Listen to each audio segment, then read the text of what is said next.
has been 1 year since the signing of the Nairobi Declaration during the African Climate Summit 2023 in Nairobi, Kenya.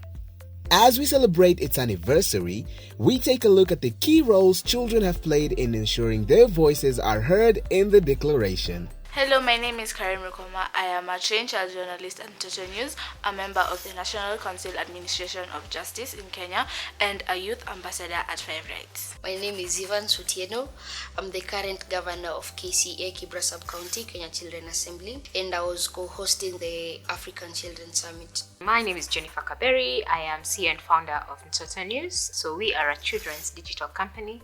We believe that children should be seen as players and not spectators, so we empower children to be able to speak for themselves and to be able to influence policy action, programs, activities, and implementation. My name is Colin Sorono. I'm the Chief Innovations Officer at Total News, coordinating child participation. My name is Liz Amandla Busisa. I am the Chief Operations Officer at Total News. And during the Africa Climate Summit, my role was to be part of the planning committee that organized the Children's Climate Change Pre-Summit, as well as working with the Mama Doing Good team to be able to organize the Learners Pavilion during the Climate Summit week. I think the African Children Climate Summit is like the African Climate Summit but for children, where children they can get to talk their ideas instead of just the adults going and yapping on their behalf. In my perspective, it is a meeting where children come together and talk about their issues concerning climate change and how is climate change affecting them and such kind of stories. There is a main declaration that was developed by the different actors, including heads of states from different countries and also different stakeholders. And there's now the Children's Declaration, where the children came up with their own declaration. So Children's Declaration was, of course, incorporated into the main declaration. But the main motivation is just the fact that children wanted to be heard. So that's why they put their minds together to come up with a declaration that they will present to the main stakeholders so that their voices are also heard and they are also considered as human beings that should participate in issues climate change. So we divided the children into around 7 groups, and they were able to discuss amongst themselves and just have someone to take notes of what the issues and solutions that they pointed out in the groups were and put that together in a report, and also have them go through and make sure that whatever it is that was written down from the groups was actually what they said. So they had to also validate the report before it was shared with everyone else. So the children were involved from the onset, them coming up with the solutions, with the issues, solutions, and also validating the report. The process that we used to come up with the declaration at the Africa Children's Climate Summit was number 1, we had our champions. They were helping us while were giving us suggestions on how to write it. So they told us that we have 5 W's and 1 H, which is who, what, how is the H, and when and what. And while we did that, we were able to identify many problems and we were able to identify how we can overcome the challenges, and then we wrote them there in that declaration. And then people also from the other parts of the country were having their Children's Climate Summit. So I think they put it together in one thing, and then we chosen one person who's going to represent us there, who was Philippa. Organizing of the African Climate Summit, we felt that children were not being included in the conversation. There was a lot of going on, but nobody was talking about children. So we, a few civil society organizations came together and we said we are going to have a children's pre-summit during the climate summit. The purpose of this summit was not just to bring the children together, but to also discuss those challenges and to come up with solutions on how the different players or stakeholders in the climate change space would be able to solve these challenges or the issues that they are going through as children in their different countries. There's so many challenges that we faced as we try to plan the Africa Climate Summit. The challenges that I faced that time, one of the challenges right now is inconsistency, because that time we were coming from different places in Nairobi.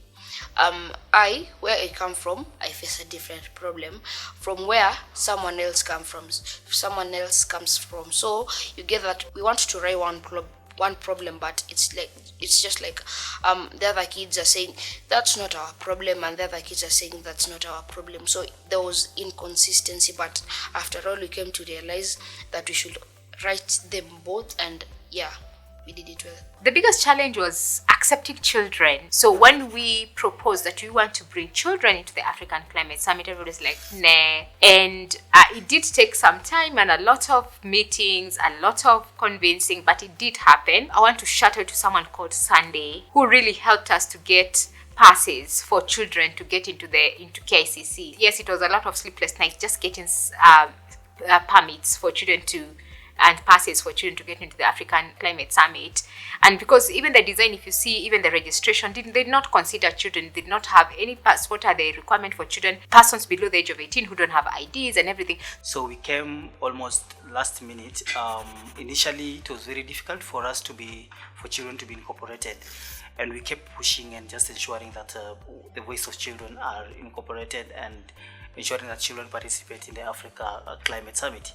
So some of the challenges included accessing where the secretariat was based at 68 building at Upper Hill. In Upper Hill, it was very difficult, and it took a lot of effort for us to be able to get into that space and just trying to find different stakeholders and just having conversations with them on why it's important to have children involved in the Africa Children's Summit. So that was actually like one of the biggest challenge. Because we didn't know really where do we go to. The other challenge was to gather children within a short period of time, because the pre-summit was just 2 days before the main summit. But luckily we got over 200 children coming to Nairobi to participate. And that's why we are here today, because we are proud of everything that went down, from the planning to the execution of everything, and also incorporation of children and their voices in the main declaration. My take on that presentation and the declaration was, number one, I felt like we were well represented because there were many presidents there, and none of them could refuse that the issues of their children not to be heard, because many of them have families and they have kids, so they also care about their kids. So we were represented. I felt very happy because our issues were taken, and I have started to see the changes from that time, because right now our areas are turning green, and all those problems that we wrote there, they have been taken into consideration. Showed we were represented and not only put there for the sake of seeing children are there. Like, us children were actually represented when we had given our ideas. The declaration for me meant a step in the right direction. At least now the voice of children are starting to be heard, because it sent a huge message in terms of the right of children to participation, and also the fact that aspect of child participation was incorporated into the Nairobi declaration. For me, that was a milestone. Unfortunately, a small part of that report was included in the main declaration and call to action by member states in Africa, and that we saw that as a very big disadvantage, because what the children proposed and put in the declaration was very, very important, and we would have hoped that the entire report would be included in the main declaration of the summit. So for me, that was a highlight. It's things that, when you think about life and you're going like, oh, we made that happen. For me, that was my highlight. That was one of my highlight moments, just seeing Philippa walking on that stage and reading that declaration and calling the president of Kenya and her own president of Sierra Leone and a few other head of state saying, this is what the children are. And said, no, I'm not the only one. I'm representing millions of children across the continent, and please, I have some of them here. And we had 7 children on the podium just presenting it. That for me was a highlight moment, knowing that it was not easy. It was months of sleepless nights, of pushbacks and emails and letters upon letters, and seeing this come to reality, for me, that was just a highlight of for me for that. And knowing that now, by that, it showed the commitment of the African Union in putting children at the center and ensuring that children are involved in climate action. As we celebrate the Nairobi Declaration anniversary, the first anniversary actually, I think the more that should be added is we are not the same as the children who will be coming for the next generation and the generations and years. So I think we should have these programs either after 2 years, or after 5 years, because we have new kids coming. We're not the kids who will be there forever. We're also growing.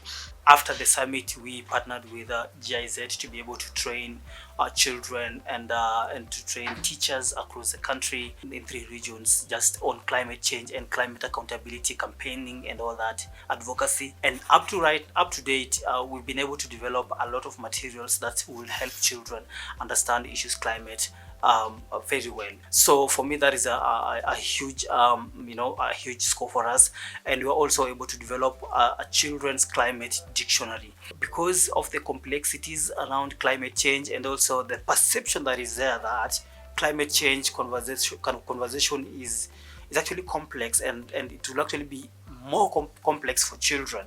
That motivated us to come up with a dictionary, a climate dictionary, with the support from GIZ African Union, so that at least every child can also understand these terminologies and concepts around climate change. And the other thing that we were able to do is basically just making a booklet that contains climate stories from children across the country. And the aim is basically to be able to empower other children also. Through reading other children's stories, they can also be empowered to do something in their communities. And all these materials currently are actually available on the Mtoto News website and other platforms. And it's really helping a lot of children across the country in terms of creating awareness around climate change and also empowering children on how they can do climate accountability campaigns and advocacy at different levels. So far, we are almost there, and I'm so happy that we've been able to achieve this. And by the end of this year, we'll have achieved a lot more. We want the government to be intentionally involving children in policy making and policy development around climate change.